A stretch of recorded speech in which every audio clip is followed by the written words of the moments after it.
This here will change to our the music, turn down just a little bit. And surrender is not weakness, it is wisdom. Surrender is not weakness, it is wisdom.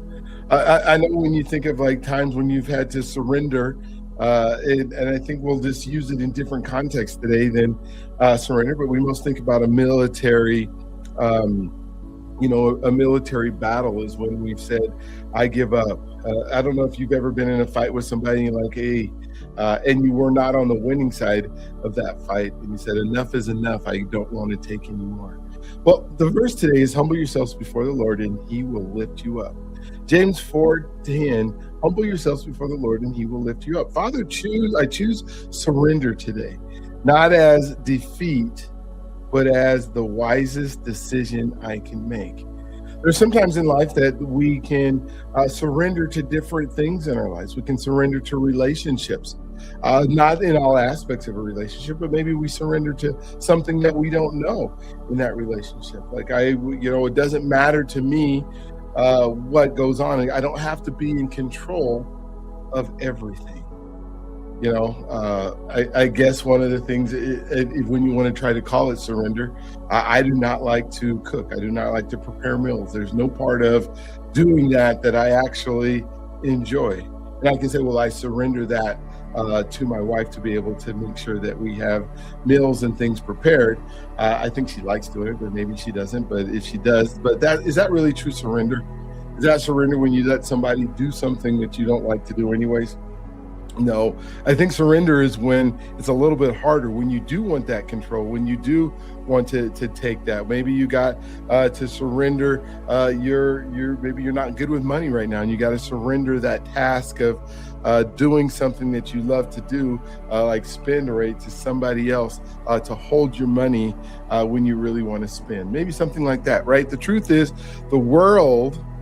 And when I talk about the world, the folks that are not part of what we're doing today, right? The world that's outside of us that has a different agenda for our lives, right? The world has taught us that surrender is losing, that laying down your will is weakness, that the strong person fights harder, holds tighter, and never, ever concedes. But God's economy operates on a completely different principle. The person who surrenders to God is not losing ground. They are gaining access to an infinite resource that self-sufficiency will never reach. And when we're talking about the battle between what God would have for our lives and us surrendering and trying to be self-sufficient, we try to do it by ourselves. We talked about the many times where we say, I got this. And many times you don't got it, but you don't want to surrender your pride, or you don't want to surrender the control that we just talked about. Surrender is not a white flag. In battle and in war, it's a white flag that says, okay, I surrender. I was watching the Gladiator 2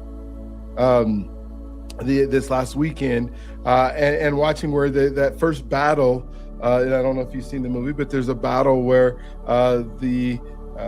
Maximus's son from the first movies has to surrender because they've lost to Rome. Right, that's the white flag. That's the surrender of defeat. And then I guess throughout the movie, then they are able to come back and do some mighty things. Right, it is open when we think about surrender. Is not a white flag of defeat. It's an open hand of wisdom. We're saying, God, I know you know more and better than I know, so I will let you take the helm. Sometimes you'll say, dear Jesus, take the wheel, or something like that we've heard as people say. But God wants us to be part of it. When we say take the wheel, we're not saying like, I'm not going to help steer at all, because that's not what God maybe have time for, is to drive the car for you, right? Unless you got a self-driving car, right? It is the acknowledgement that God, here's what it is. It's the acknowledgement that God, who created you, who knows the end from the beginning, who sees what you cannot see and knows what you cannot know, is better positioned to lead your life than you are. I mean, think about it. If if you've ever been above on maybe it's a 100-foot view, or you've been able to be on top of a building if you don't like planes, and you can see everything that's going on, but the person who comes around the corner can't see. Let's say that there's somebody sneaking around the corner in a fun game, and you're sitting above, and you can see that guy coming around. But when you're standing on the side of the house before you come around the corner, you can't see what's there. Well, God is sitting on top. He can see what's coming. He can see what we need to avoid. And if we surrender him directing our paths, trust in the Lord with all your heart, right? And lean not on your own understanding. In all your ways, acknowledge him, and he will direct your paths. That's the exact best verse for what we're talking about today. The God who created you, though knows due from the end to the beginning, who sees what you cannot see and knows what you cannot know, is better positioned to lead your life than you are. Surrender is not weakness dressed in spiritual language. It is the most intelligent, most courageous, and most faith-filled decision a human being can make. Here's an example here. A leader has been building something for years through sheer force of will. And willpower is not enough. I just promise you that. I just want to add that in there right now. So sheer force of will, determination, and self-directed effort.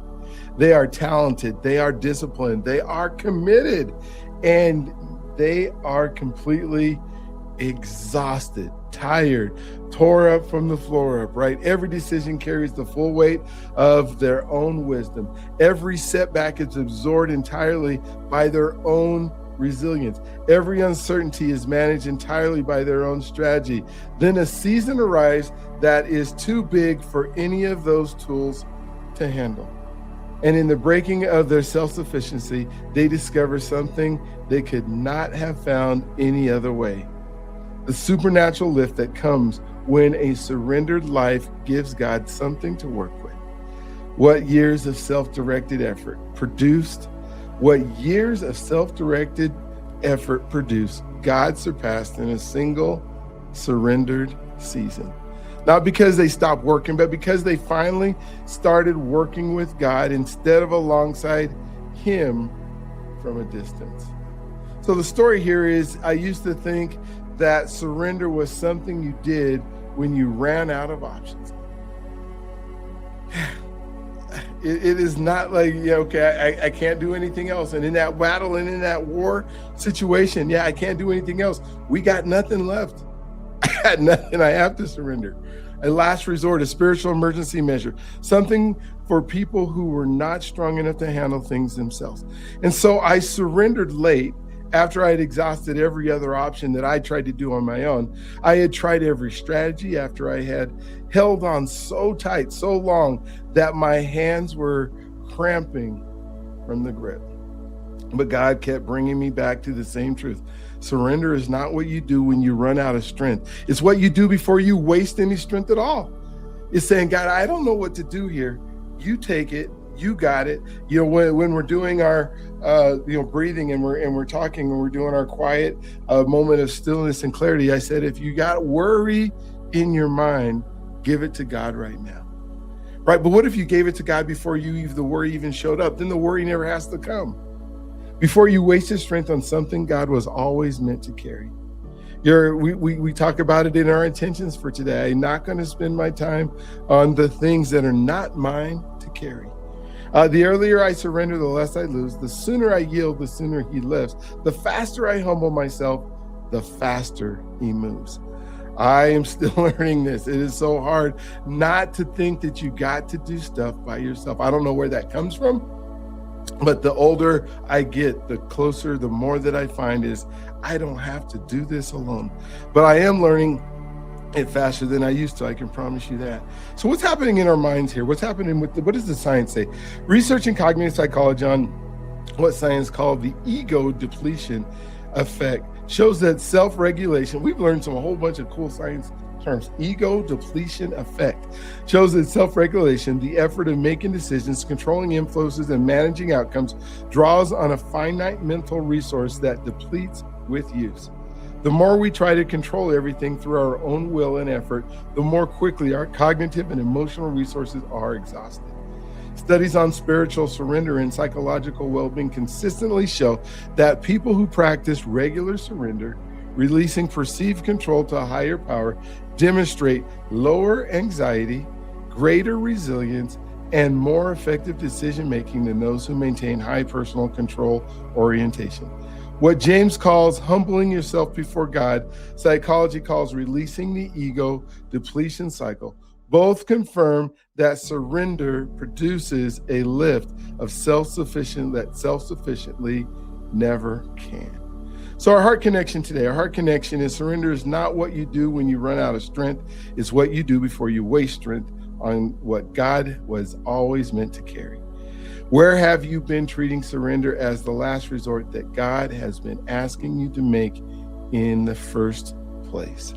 Practice. Identify one situation you have been trying to manage entirely through your own strength, wisdom, and effort. Write a specific surrender prayer over it. Release not just the outcome.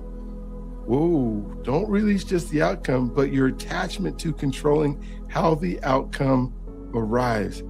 I love that. Releasing not just the outcome, but we want to control what we do to get there. I'm just going to do this here. I'm just going to go ahead and do this, right? Then practice returning to that surrender every time urge to take back control arises. Surrender is rarely one-time act. It's a daily practice of open hands. Father, I choose surrender today, not as defeat, but as wisdom. I humble myself before you and release every area where I have been leaning on my own understanding or strength instead of yours. Lift me in the place I have been trying to lift myself. Lead me where my own wisdom cannot take me. I trust you with everything I am letting go of today. So the blessing here is may surrender become your greatest strength, and may lift that follows your humility before God exceed everything self-sufficiency could ever have produced. And here are our questions for today. Where have you been treating surrender as the last resort rather than the first response? Have you been trying to lift through your own effort that God has been waiting to lift through your surrender? How has God's genuine surrender in the past season produced an outcome that self-sufficiently never could have engineered? I'm going to put those in the comment for you here. And so you will have them to look at later today if you would like to. And then how are we going to live it? Surrender is not losing. It is not weakness. It is not giving up, and is not falling behind. That is not what surrender is.